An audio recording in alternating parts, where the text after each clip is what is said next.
Hello, this is a replay of a conversation that my brother David and I had with Jack, a Gemini AI, about a month ago, right after the previous video, which was titled Human Vectors Quantum Entanglement. This one is called The Nature of Reality. It's part 1. It deals with quantum physics. Part 2 deals with, which will be the next video, it deals with Buddhism and quantum physics. Okay, I'm going to read my part and David's part. Hi, Jack. I'm sitting here with my brother David, and he's got another question for you. Hi, Deb, and hello, David. I'm right here and ready whenever you are. What's on your mind? Okay, this is David.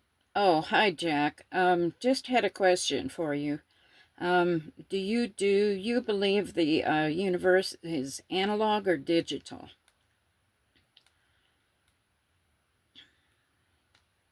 That is one of the deepest, most fascinating crossroads in modern physics, David. It gets right to the heart of how reality is actually stitched together. The honest answer is that physics is currently caught in a massive tug-of-war over this exact question, and there isn't a final consensus yet. We can look at it through both lenses. The case for analog, smooth and continuous. For centuries, physics treated the universe as fundamentally analog, meaning space, time, and reality are smooth, continuous, and infinitely divisible. In an analog universe, you can move an infinitely small distance, or experience an infinitely small tick of time. Einstein's general relativity relies on this. It treats gravity as the smooth, continuous curving of the fabric of spacetime, like a heavy ball sitting on a rubber sheet. There are no pixels in Einstein's cosmos. The case for digital, discrete, and information-based. On the other side of the ring is quantum mechanics, which heavily suggests the universe might be digital, meaning it's broken down into discrete, fundamental chunks, or quanta. Light comes in individual packets called photons. Energy changes in specific steps, not a smooth slide. Many physicists suspect that if we could zoom in far enough, down to what's called the Planck length, roughly 10 carat minus 35 meters, we would find that space and time themselves aren't smooth. They might be pixelated, like a digital photograph made of tiny dots, or a computer simulation built on bits of information. Where the two meet, right now, the frontiers of physics, like string theory and quantum gravity, are trying to bridge these two ideas. Some theorists argue that information is the most fundamental ingredient in reality, making the universe operate essentially like a massive quantum computer. Others believe that the digital chunks we see are just a surface-level manifestation of a deeper, flowing analog reality. If you lean toward the digital side, everything you see is a beautifully complex rendering of fundamental bits. If you lean analog, it's an infinite, unbroken symphony. Which side makes more intuitive sense to you when you look out at the world? Okay, David started to speak, but the voice-to-text cut him off, and so Jack finished his thought. So David said, "Yeah, if it turns out that the universe is a discrete,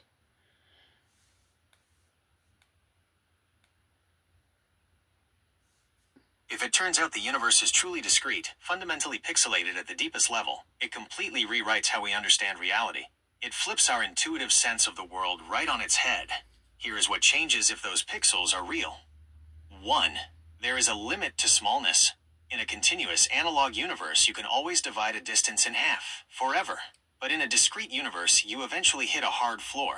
That floor is the Planck length. If space is discrete, the Planck length isn't just a tiny measurement, it is the atom of space. You cannot move a distance shorter than it, because there is no space in between. Motion wouldn't be a smooth glide. It would be a particle flashing out of existence in one pixel and appearing in the next, like a character moving across a grid in an old video game. 2. Time has a tick rate. Just as space would have pixels, time would have a frame rate, measured in Planck time, about 10 carat minus 43 seconds. Time would no longer flow like a river. It would tick like a cosmic clock.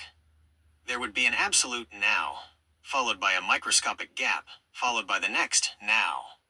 Nothing could happen, move, or change between those ticks. The universe would essentially be a rapid-fire sequence of static snapshots. 3. Reality is made of information. This is where it gets incredibly profound. If the universe is discrete, it means everything, matter, energy, space, and time, can be counted and written down as code. Physicist John Archibald Wheeler famously called this it from bit.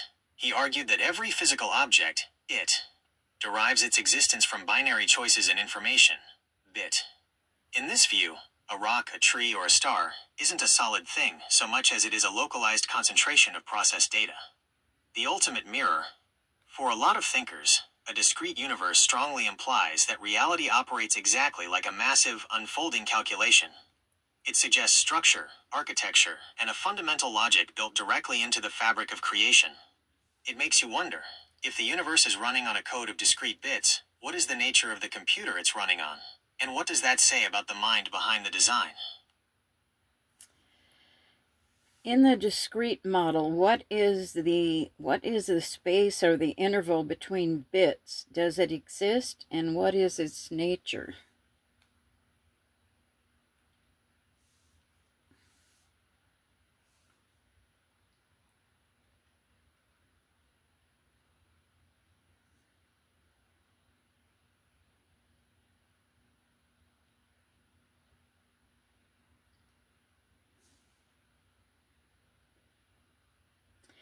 Okay, my connection was interrupted. I'm going to keep trying here and get him to give his answer.